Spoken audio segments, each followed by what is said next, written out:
It's my firm belief that death would bring me untold peace and freedom. That's my personal belief. If I died today, I would be free and I would be at peace.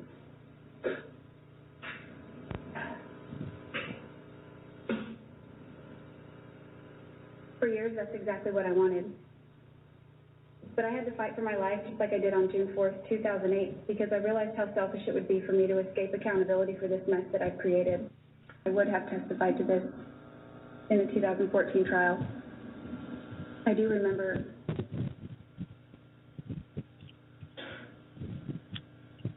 the moment when the knife went into Travis's throat and he was conscious.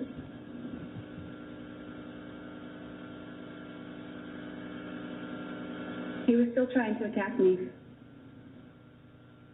It was I who was trying to get away, not Travis, and I finally did. I never wanted it to be that way, Judge. The gunshot. Unbelievable set of circumstances, Aphrodite. All through the trial, there was a fog during her testimony of ad nauseum. What do you make of her statement a few weeks back at sentencing?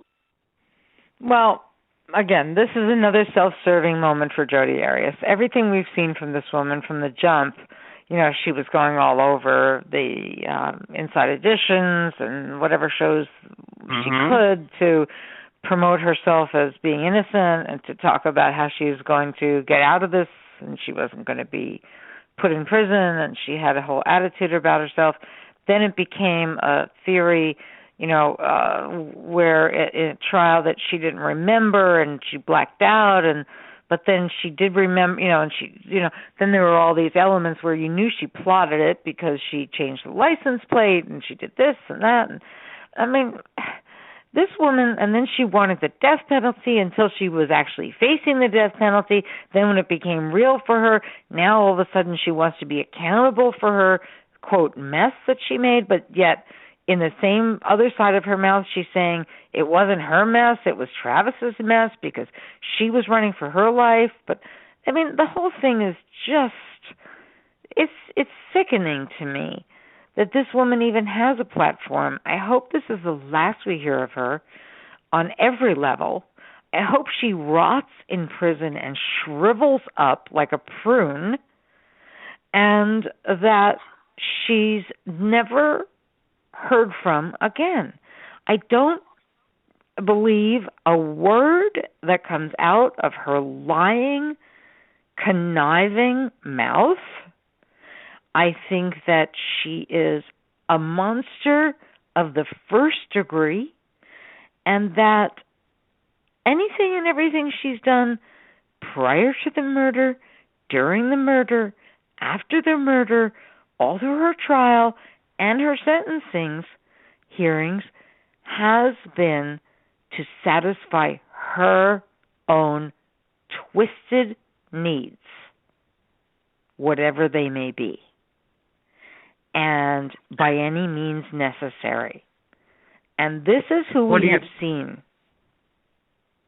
What do you make of her mother's comments, in quote, "I'm really, really upset, and we come from a big family. I'll never get to the day that I'll see Jodi walk down the aisle." A lot of people say to themselves, "You'll never get to see Jodi walk down the aisle. Travis will never take a walk down the street." Your thoughts on Mother Arias?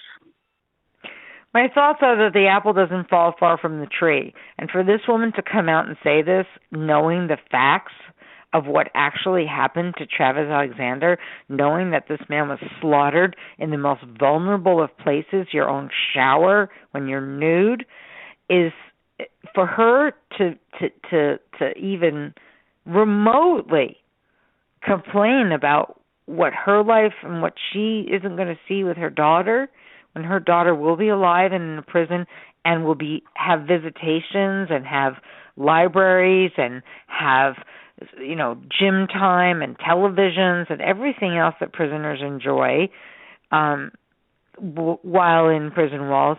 For her to compare that to the bloodiest murder, one of the bloodiest murders I've ever seen a woman commit in our era or any era, And to actually have the audacity to complain about that is beyond insensitive. It tells me that Jodi Arias did get something from that mother, and that mother is living in an alternate universe, in my opinion. You've got to be living in an alternate universe to say that to a public after the type of murder that was committed here. I mean, really, insensitivity is an understatement. It borders on psychosis. And, psychosis is when you're not in touch with reality. That's what psychotic and psychosis is. And to me, the mother statement is complete out of touch with reality. How can she say those words? How can they come out of her mouth? She wants to think that way privately. She's the mother. She has every right to do so. She's going to come out publicly in a trial that was one of the biggest trials of the decade and say that she feels sorry for herself and her daughter because her daughter's not going to walk down a wedding aisle? Really? I mean, and she seriously? said, I saw the bruises on her. It's crazy. It's just crazy. It's out of touch with reality, which again is part of the definition of psychosis. That's what psychosis about that poor is. family traveling all those court dates, and they don't live like 2 blocks or a mile away. They're coming from California to Phoenix, and the hotel bills and all that. And all about that, covering trials of your whole life. That's very difficult. People don't realize how difficult that is. They don't know the hardship it causes. They don't know the difficulty it is to sit in a courtroom and face evidence that you can't bear to see, and then that image never leaves your mind for the rest of your life. I mean, these kind of things, when you're seeing them in court and not on TV, and when they're full screen, like the size of a movie screen in your face, you never forget those images. I remember the images of, Connor and Lacey Peterson, what was left of Lacey when I was in that courtroom for the Scott Peterson trial. Never, ever forget it. Ever, ever, never. Other images that I've seen of JonBenet Ramsey that you never, ever forget. The horror of facing that in a court of law and having to, travel so many miles and have a hardship on your family. But the emotional toll, most of all, that this takes on a family is indescribable. I mean, I've seen it firsthand. I meet victims' families all the time, and it's they live with this pain the rest of their born days, and it never goes away or gets any better. No, and when they came back, and it was they couldn't come to a verdict. You could hear the family weeping away, and they definitely wanted Jodi to have death because let's say she gets death in 20, 30 years, the whole thing is different from what I understand. She doesn't have any the privileges that she would have had just being just getting life as opposed to getting life. She could work herself. Death row is a harder type of sentence to serve, most truly.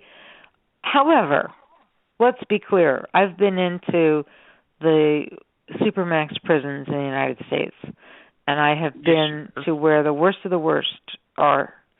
And while they only get to see not even light for an hour a day, they get to go to a courtyard the size of a cell and not even see the sky. They only look through a white, foggy type of filmy type of glass. They still have their TVs. They still have their access to libraries. They still have a life that they can create for themselves and do create for themselves under those circumstances. So let's, would it have been worse for her on death row? Yes, but I think the family really wanted an eye for an eye. I don't think it was about her having a harder time to serve. And I could understand that if it was my family member, even though I'm not a proponent of the death penalty myself. But if I'm in those shoes, I may change my mind. I certainly reserve the right to change my mind. If it was my family member who was murdered in cold blood, I might feel all of a sudden that now it's real to me, and now I do want an eye for an eye. I don't know how it would be. I have to be in those shoes. But I believe that's what the family was, why they were weeping. It was one of the wildest, craziest trials, and the only part left is the appeal process and the process, what do they call it, restitution.